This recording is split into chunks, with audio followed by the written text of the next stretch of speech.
लेकिन ये सारे तत्व एक में हो सकते हैं, एक ही जगह भी हो सकते हैं, और अलग अलग रूप में भी होकर भी वह श्रृंगार को परिपुष्ट कर सकते हैं। समझ में आ रहा? तो जैसे एक उदाहरण दे रहे हैं, बहुत बढ़िया सा उदाहरण है, सिंदूर श्रृंगार का उदाहरण दे रहे हैं।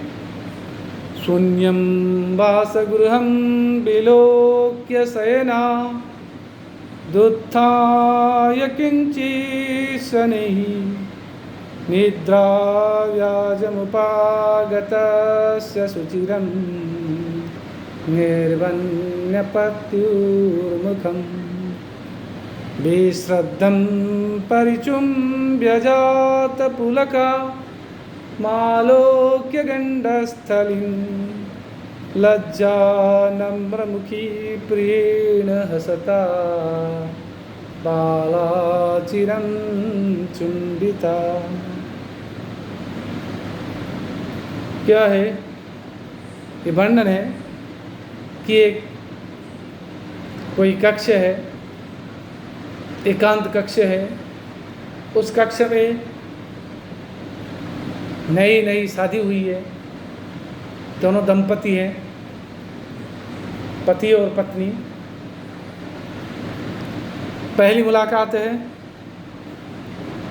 और पहले से उसका पति या दूल्हा आकर पर्यंक पर बहाना बना करके आंखें बंद करके लेटा हुआ, और जैसे हमारी परंपरा उसके अनुरूप उस नए नवेली दुल्हन को उस कमरे में प्रविष्ट करा दिया जाता है।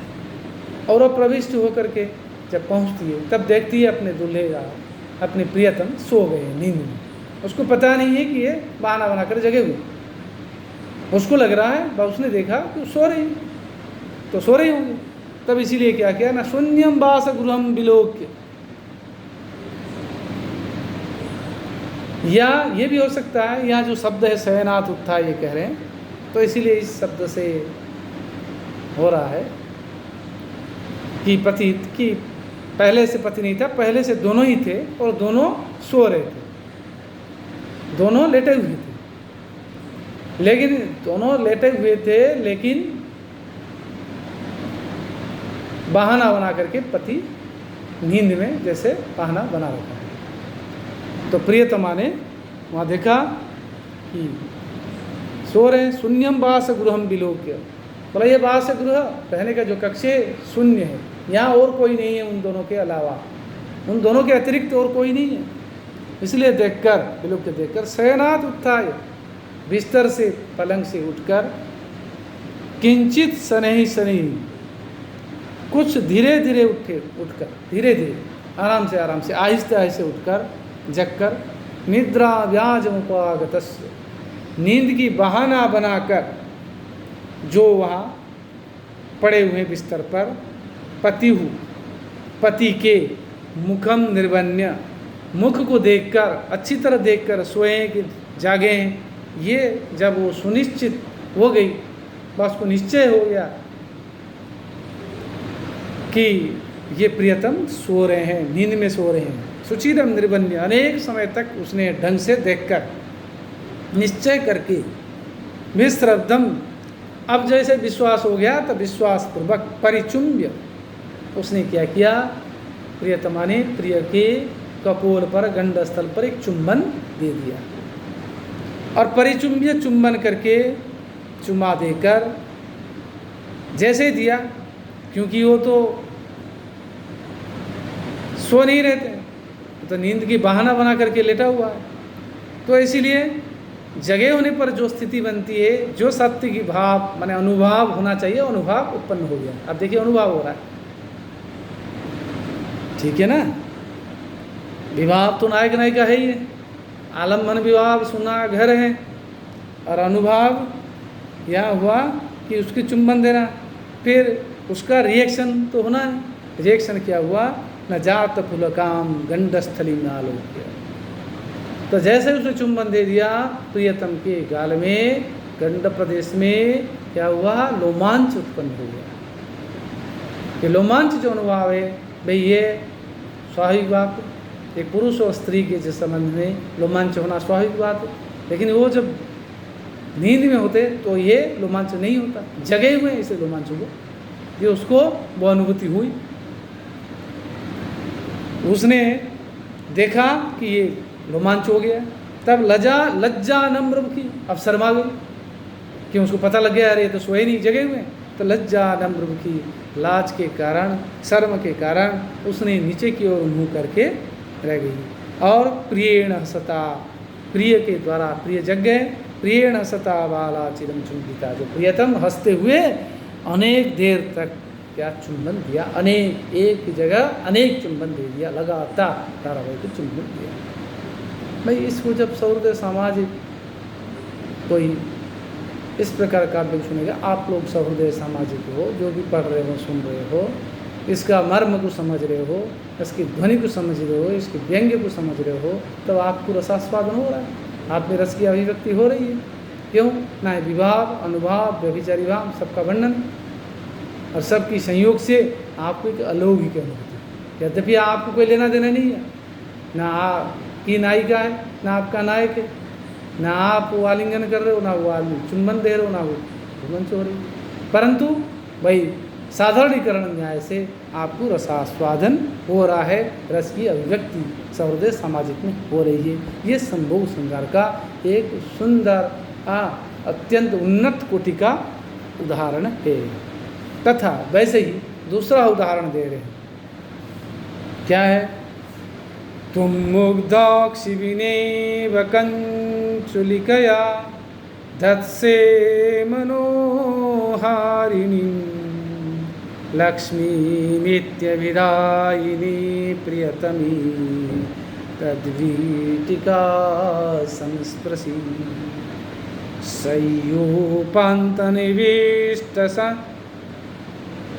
स्मितसखी नेत्रोत्सवानन्दितो निर्यातः शनकैरलीकवचनो पन्यासमाली जनः। तो यहाँ अमर शतक का वर्णन है कि यहाँ